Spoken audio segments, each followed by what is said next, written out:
Good evening, everybody. How are we doing this evening? I hope everybody's well.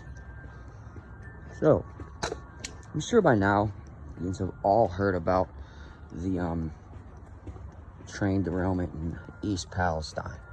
On February 3rd, Norfolk Southern train derailed carrying 150 cars full of hazardous materials, including like 5 or 6 possibly more different chemicals also used in various productions of different things, including one being vinyl. One of the most dangerous chemicals to spill in East Palestine is one called vinyl chloride. Some of it exploded. They burned some of it, but again, can't get rid of it all. So the thing about all this is in East Palestine is the questions. There's a few things I want to talk about. So I wanted to take a step back to see what would happen after this derailment, whatnot, what have you. There was a shelter in place or evacuate order put in effect for about 48 hours. And that was about it. I checked the website daily. It says the air and the water and everything is fine. Do they know the long-term effects of the amounts of these chemicals that these people are ingesting? Again, for example, like this is, so if I'm exposed to so much vinyl chloride, so many milligrams or whatever milliliters of vinyl chloride or whatever it is I may be exposed to, how that amount of vinyl chloride in a human being, what are the long-term health effects or risks of that? Again, is there, I don't know if these studies have been done. If they haven't, and you can't get these types of answers, that means then people need to be evacuated and taken out of East Palestine. Even if that means FEMA has to move a whole town. I mean, what would you do if you were a resident of East Palestine at the moment? How would you react? Not everybody has the money and the means to up and move. Not everybody has the means to up and drive hours to a hotel and stay and eat a continental breakfast every morning. Not everybody has that luxury. So what are those residents supposed to do? So we're seeing on YouTube, it's coming before the videos are taken down, we see rashes, we see chemical burns, we see people talking about their eyes watering, their throat burning when they go outside and breathe. I mean, what's protecting them in their house? An air purification system.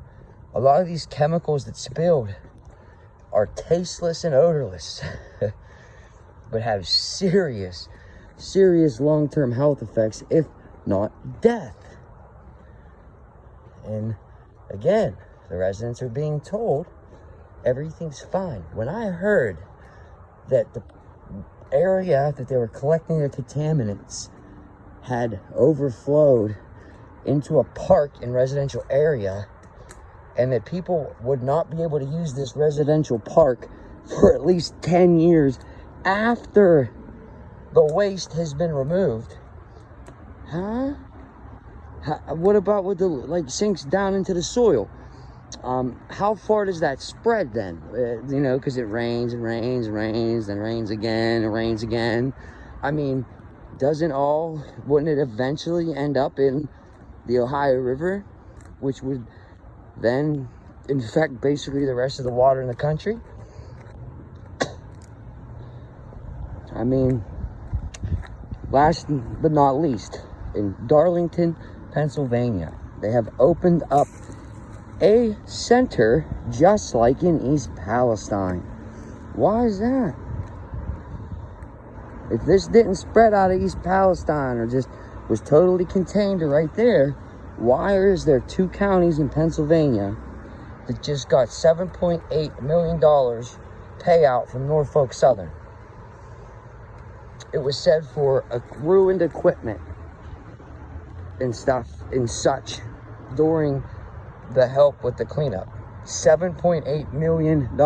Probably more money that fire department has ever seen in their life. I mean, I think they quoted $5 million to the fire department and the rest to private citizens and businesses, but don't quote me on that. I know the total number was $7.8 million, and that was the first payout of the disaster relief or whatever. So they absolutely said also first payment. What the hell? So what happened in Pennsylvania? Is anybody seeing anywhere on the national news where they're talking about 2 counties in Pennsylvania where people were heavily affected? I'm not really seeing that. So then how about this then? So say people came from Pennsylvania into Palestine to help with the cleanup efforts. Now them coming back out of there or traveling wherever else, are they contaminated? I mean, not everybody in East Palestine's walking around with a hazmat suit on. So again, how far does that travel then? Is it contactable like that? I mean, like, again, deer, fish are dying. What is going on? What are the long-term effects, or does nobody know? This is scary, and I don't understand why it's not getting more attention. But I just wanted to bring that up, the train wreck in East Palestine, and why the hell nothing more is going on to help this. What is going on, people? Why is this not being discussed and or talked about? And then lastly, if you were a resident of East Palestine, what would you do right now? How would you react? What if you didn't have, you'd say, hypothetically, you did not have the means to leave, stay in a hotel, or had any family that you could go states or hours away to stay with, and you were literally stuck at the mercy of any of the agencies that are there to supposed to help, what would you do? How would you react? What would your reaction be? Please comment that below. Like, subscribe, and share.